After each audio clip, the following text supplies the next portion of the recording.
What's going on, everybody? Welcome back to my channel. Today I'm going to show you an interesting take on chocolate. To kick off chocolate week, I'm going to start off by showing you how to make the chocolate ball. First up, you're going to start out by tempering some dark chocolate. So essentially you're just going to bring it to 101 degrees Fahrenheit or so in a double boiler, and that should take about 5 minutes.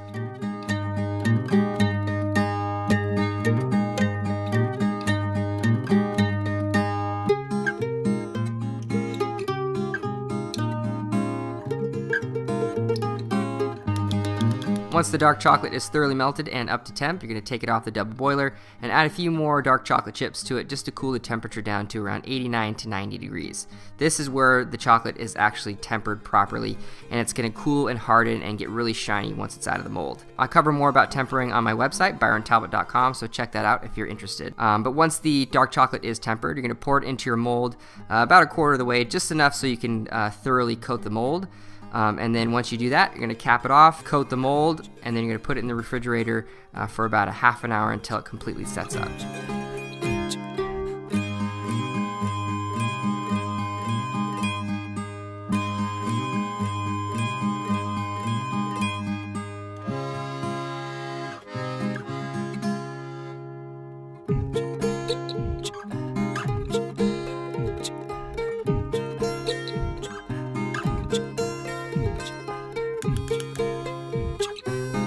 One thing you want to keep in mind with this mold in particular is that you want to give it a turn every 2 to 3 minutes, otherwise there's just going to be a really dense hard spot on one side or the other. So make sure you just constantly flip it every 2 to 3 minutes so you have a nice even chocolate sphere. Also, one of the ways you can tell that it's actually done and completely hardened is that it will pull away from the mold just slightly, leaving just a space in between the mold and the chocolate.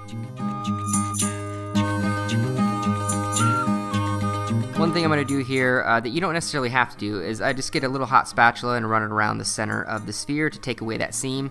You don't have to do this. You can keep it really shiny and keep the seam. I think it's actually beautiful sometimes with that nice shiny sphere.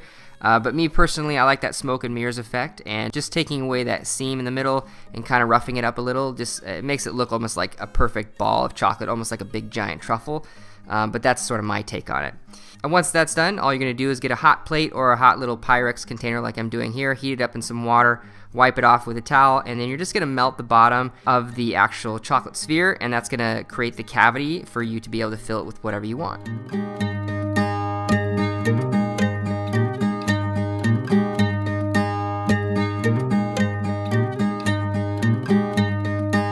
Alright, so once your chocolate ball is ready to be used, basically you can pair it with whatever you want. You can fill it with brownies or different toppings, ice cream, mousse. I mean, there's 1,000,001 different variations for this recipe.